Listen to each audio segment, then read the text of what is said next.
जय हिंद बच्चों। मैं विशाल यादव आप लोगों का the eagle defence and competitive classes में फिर से एक बार स्वागत करता हूं। और आज हम लोग जो चैप्टर जीरो है, चैप्टर जीरो, ये सारे बच्चों के लिए जो क्लास 11th में गए हैं, क्लास 10th के बाद 11th में गए हैं, उन लोगों के लिए है चैप्टर जीरो। ठीक है, तो चलिए एक बार फिर से हम लोग देखते हैं कि चैप्टर जीरो में हम लोग क्या पढ़ रहे थे। तो चैप्टर जीरो में हम लोगों को पढ़ना था, अलजेब्रा पढ़ रहे थे। क्या पढ़ रहे थे? अलजेब्रा। अलजेब्रा में भी हम लोग द्विपद प्रमेय पढ़ रहे थे। द्विपद प्रमेय पढ़ना है। ठीक है, क्या पढ़ना है? द्विपद प्रमेय। ठीक है, अब देखिए जैसे कि आप लोगों को मैंने कुछ सूत्र बताए हुए थे, जैसे a प्लस बी का होल स्क्वेयर बराबर क्या होता है। तो आप लोगों ने देखा था कि a square plus 2ab plus b square था। फिर मैंने आप लोगों को एक और सूत्र बताया था कि a प्लस बी का होल क्यू इक्वल टू क्या होता है। तो मैंने बताया था a cube plus 3a² plus 3ab² plus BQ। तो जैसा कि आप लोग देख पा रहे होंगे, ठीक है, जैसा कि आप लोग देख पा रहे होंगे कि ऑब्जर्व करेंगे इसको जब, ठीक है, एकदम बढ़िया से अगर हम ऑब्जर्व करें तो हमको कुछ दिखाई पड़ता है। वो कुछ मतलब तीन चीज़ें दिखाई पड़ती हैं। कितनी? तीन चीज़ें दिखाई पड़ेंगी। ये तीन चीज़ें हैं क्या? ठीक है, ये तीन चीज़ें हैं क्या, इनके बारे में हम लोग जानेंगे। ठीक है, एक बार फिर से मैंने जो भी सूत्र लिखवाए थे उन सूत्र को आप लोग ध्यान से जब देखेंगे तो उसमें आपको पता चलेगा, ठीक है, कि आपको तीन चीज़ें दिखेंगी। देखिए, नंबर एक कि इसकी जो अधिकतम घात कितनी दिया हुआ है? 2। तो जितनी घात दिया रहेगा उसमें एक जोड़ के अधिकतम घात कितना दिया हुआ है? मिनट,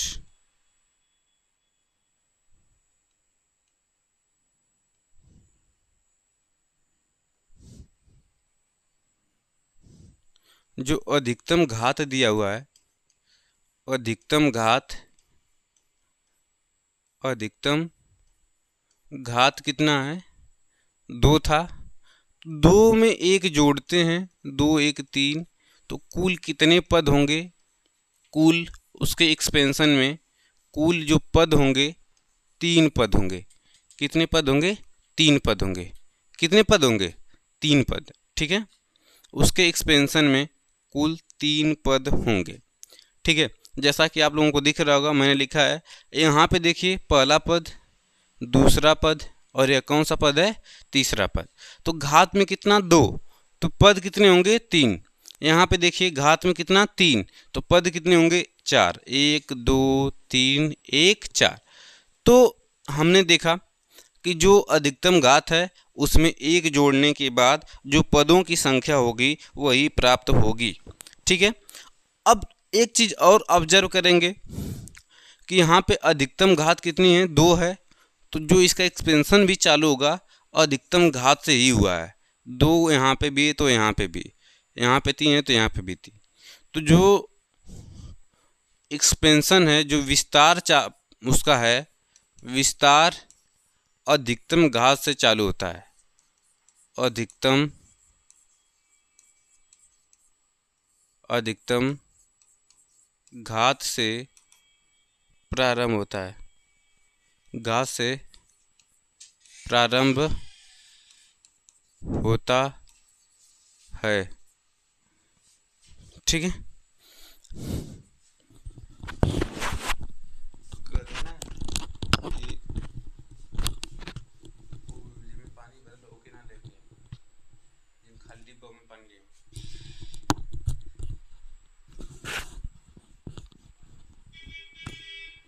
ठीक है।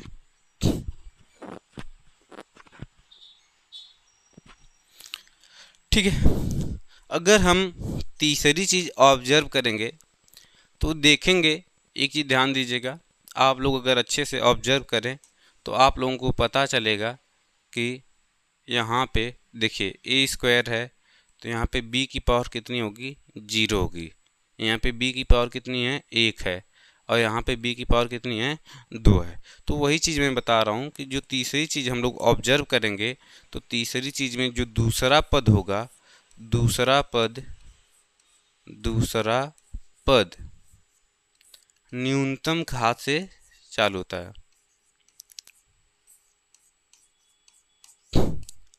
अब चलिए इसको एक बार हम लोग फिर से देखेंगे। देखिए, फिर से देखने का मतलब क्या है, ध्यान दीजिएगा कि पूरे एक्सपेंशन में यहाँ पे क्या था, ए स्क्वायर था, यहाँ पे 2ab है प्लस बी स्क्वायर। यहाँ पे हम लिख सकते हैं b के पावर में 0, b के पावर में 1, b के पावर में 2, मतलब कि यहाँ पे इसकी पावर b की पावर बढ़ रही है। देखिए 1 2। अगर यहाँ पे हम देखेंगे पहला जो पद है a है, इसमें जो पहला पद a है इसकी घात 2 है, यहाँ पे घात 1 है, यहाँ पे घात क्या आप बोल सकते हैं, 0 बोल सकते हैं। ठीक है, तो वैसे ही सेम टू सेम, ठीक है, वैसे ही हम लोग क्या करेंगे, सेम टू सेम देखेंगे कि यहाँ पे क्या था, पहला पद ए है, दूसरा पद बी है, तो यहाँ पे पहले पद की अधिकतम घात 3 है, फिर 2 है, फिर कितनी है, 1 है, फिर यहाँ पे ए के पावर में कितना लिख सकते हैं, 0 लिख सकते हैं।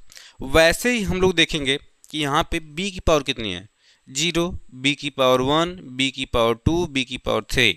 तो हम लोग देखेंगे कि जो दूसरा पद है वह न्यूनतम घात से चालू होता है और जो पहला पद होता है अधिकतम घात से चालू होता है। चलिए अब हम लोगों को क्या करना है कि अगर हम कहें कि हम लोगों को एक एक्सपेंशन दिखाना है, देखो एक्सपेंशन क्या है कि x प्लस वाई के पावर में 5, आ जाओ, x प्लस वाई के पावर में 5 आया था, x प्लस वाई के पावर में 5, इसका एक्सपेंशन दिखाना है। तो वैसे ही हम लोग हूबहू सेम टू सेम करेंगे। काम क्या करना था कि जो पहला पद है, पहला पद लिखो, पहला पद की अधिकतम घात कितना लिखो, 5। यहाँ पे दूसरा जो पद है इसकी न्यूनतम घात मतलब 0, कितना, 0, मतलब इसका मान 1 ही होगा। फिर हम लोग लिखेंगे x की पावर 4 y, फिर लिखेंगे x की पावर 3 y का स्क्वायर, फिर लिखेंगे x स्क्वायर y के पावर में 3, फिर लिखेंगे x y के पावर में 4, और फिर लिखेंगे हम लोग कि x की पावर में 0 y की पावर में 5। तो इसको हम लोग सिंपल में लिखें तो इसको ऐसे भी लिख सकते हैं कि x की पावर 5 प्लस x की पावर में 4 y plus x cube y square, फिर में प्लस में लिखेंगे x स्क्वायर y का क्यूब प्लस x y के पावर में 4 प्लस y की पावर में 5। एक चीज़ ऑब्जर्व करेंगे आप लोग कि जैसे मैंने अभी लिखा था यहाँ पे कि a प्लस बी का होल स्क्वायर बराबर क्या होता है, तो आप लोगों ने बताया था ए स्क्वायर प्लस 2ab प्लस क्या था, बी स्क्वायर।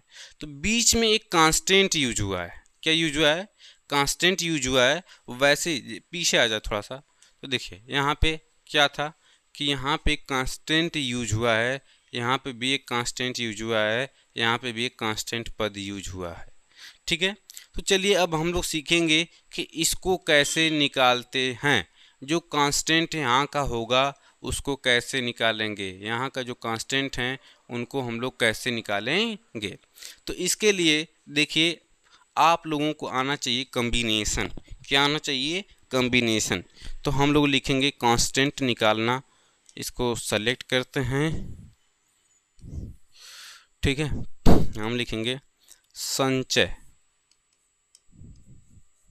इस संचय क्या होता है, इसको इंग्लिश में कॉम्बिनेशन बोलते हैं, कॉम्बिनेशन।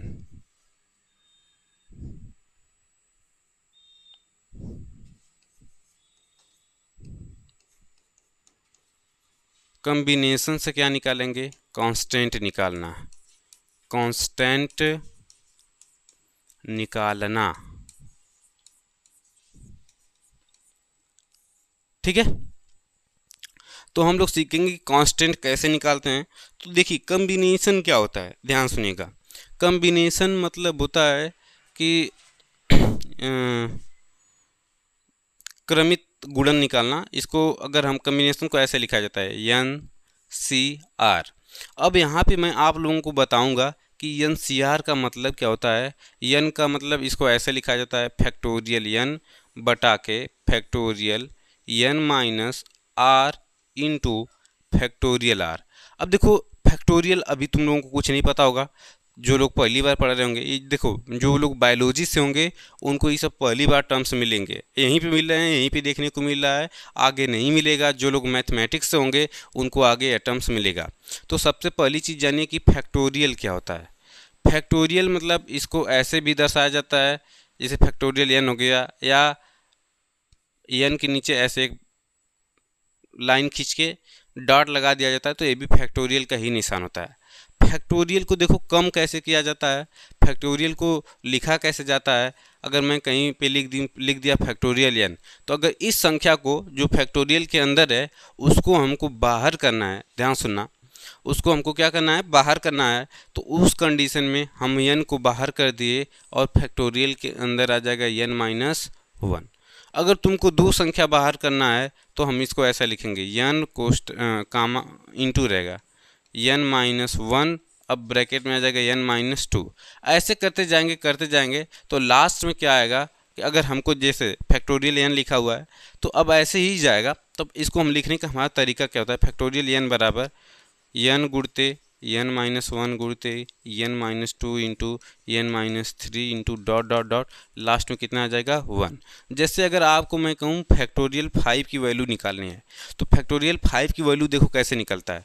यहाँ पे लिखेंगे 5 गुड़ते 4 गुड़ते 3 गुड़ते 2 गुड़ते 1। इसको क्रमित गुणित बोलते हैं, क्रमित गुणन होता है, क्रम से इनका गुणा कर दिया जाता है तो उत्तर आ जाएगा। देखो 5 दूना के 10, 4 3 12, कुल मिला के 120। कितना आ गया, 120। तो इसको बोलते हैं फैक्टोरियल। क्या बोलते हैं, फैक्टोरियल। ठीक है, तो अभी जैसे कांस्टेंट कैसे निकालेंगे, तो कांस्टेंट निकालने की जो विधि होती है, जो यहाँ पे कांस्टेंट यूज होंगे उनको NCR से निकाला जाता है। किससे निकाला जाता है, NCR से। n का मतलब होता है फैक्टोरियल n बटा के factorial n minus r into factorial r। अगर हमको निकालना हो तो इसी विधि से हम लोग क्या निकालेंगे, कांस्टेंट निकालेंगे। और आप लोग इसका क्या ले लेंगे, स्क्रीनशॉट ले लीजिए, फिर हम लोग आगे चलेंगे। ठीक है,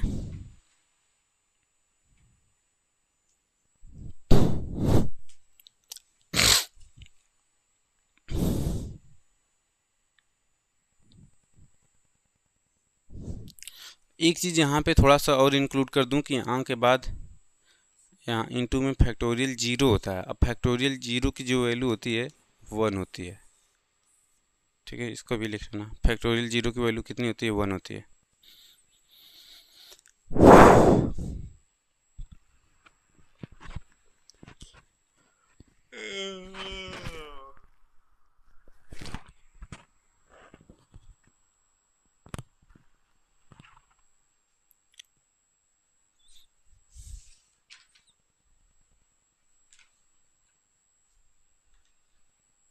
हो गया, आगे चलना है।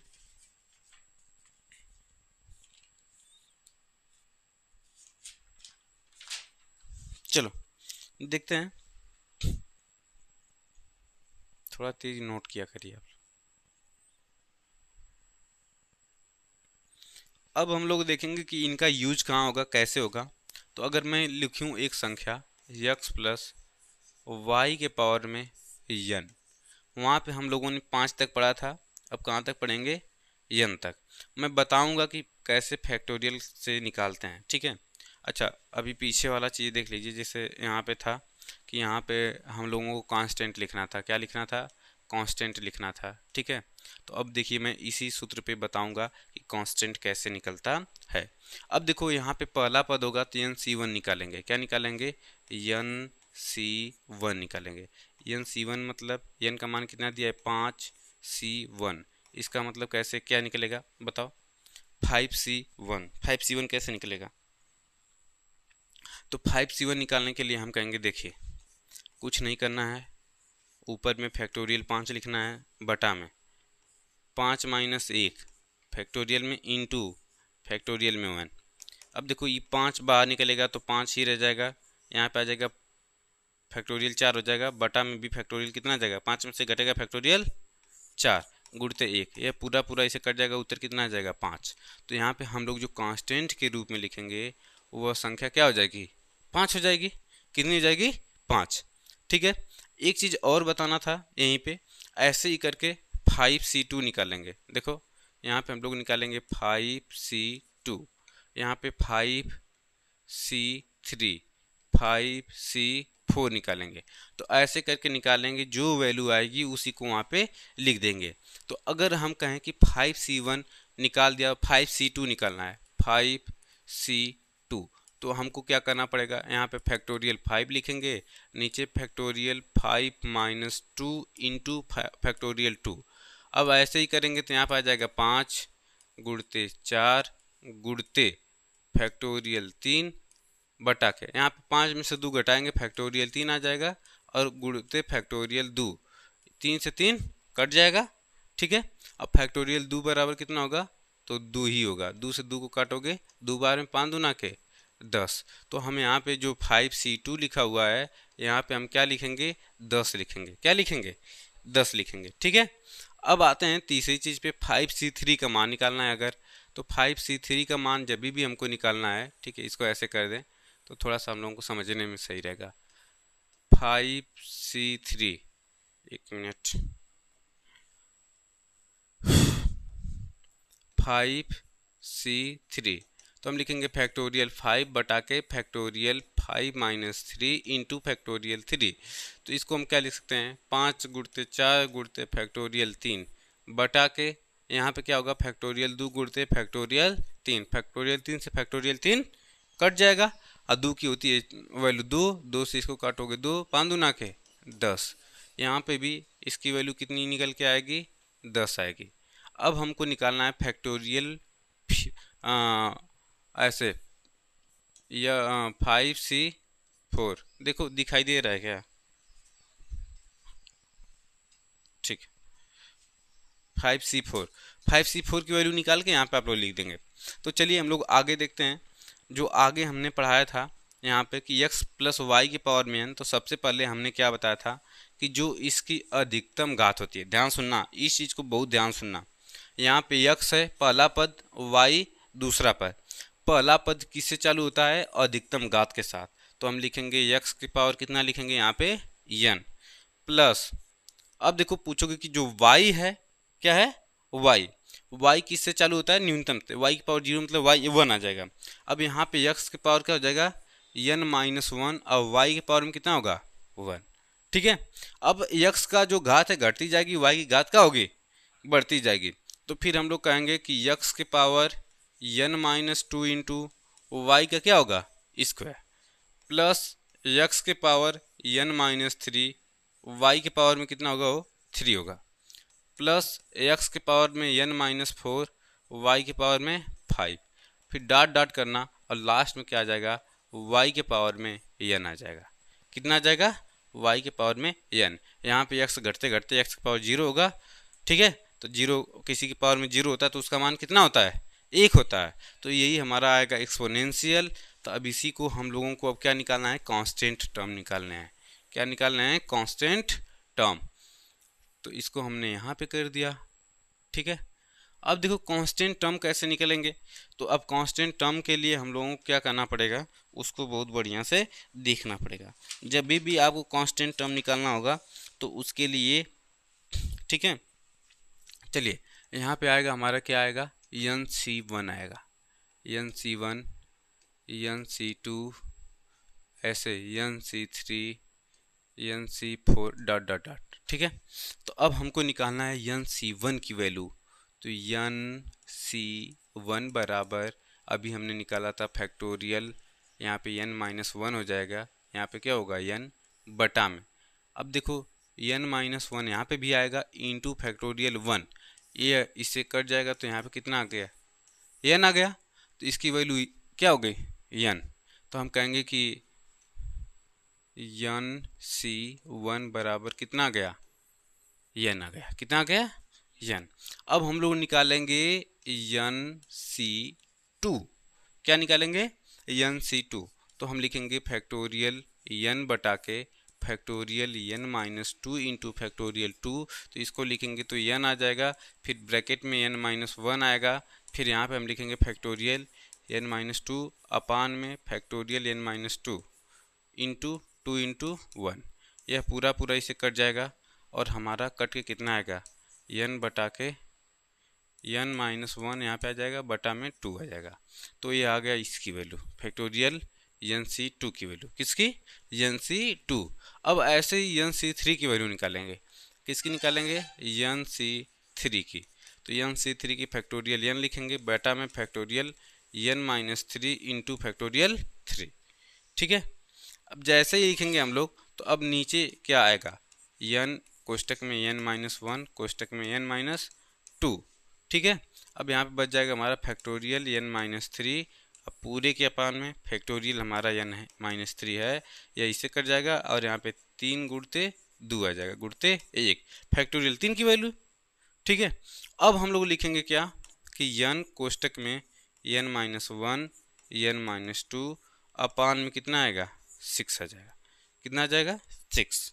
ठीक है। तो अब ऐसे करके हम पूरा लिखते जाएंगे। तो इस कंडीशन में जो हमारा विस्तार होगा, यहाँ पे क्या लिखेंगे, यहाँ पे हम मिटा के NC1 के जगह पे, एक मिनट, NC1 की जगह पे हम लोग प्लस कर लें और यहाँ पे क्या लिखेंगे, n लिखेंगे। NC2 की जगह पे क्या लिखेंगे, तो NC2 की जगह पे हम लोग यहाँ पे प्लस करके NC2 की वैल्यू कितनी है, n ब्रैकेट में n माइनस 1 बटा के 2, ऐसे करके लिखते जाएंगे। ठीक है। तो ये हो गया हमारा एक्सपोनेंशियल फॉर्म। इसको आप लोग उतार लीजिए, फिर हम लोग आगे बढ़ेंगे।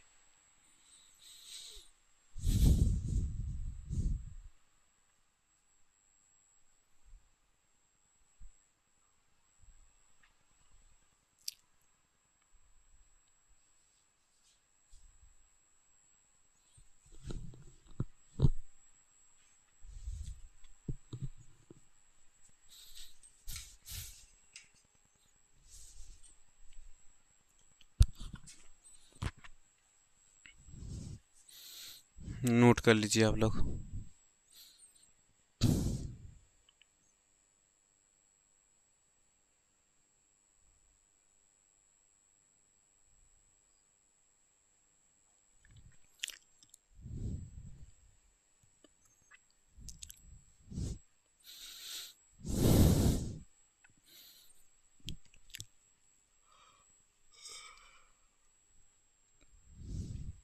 थोड़ा जल्दी करिए, बाद में नोट कर लें।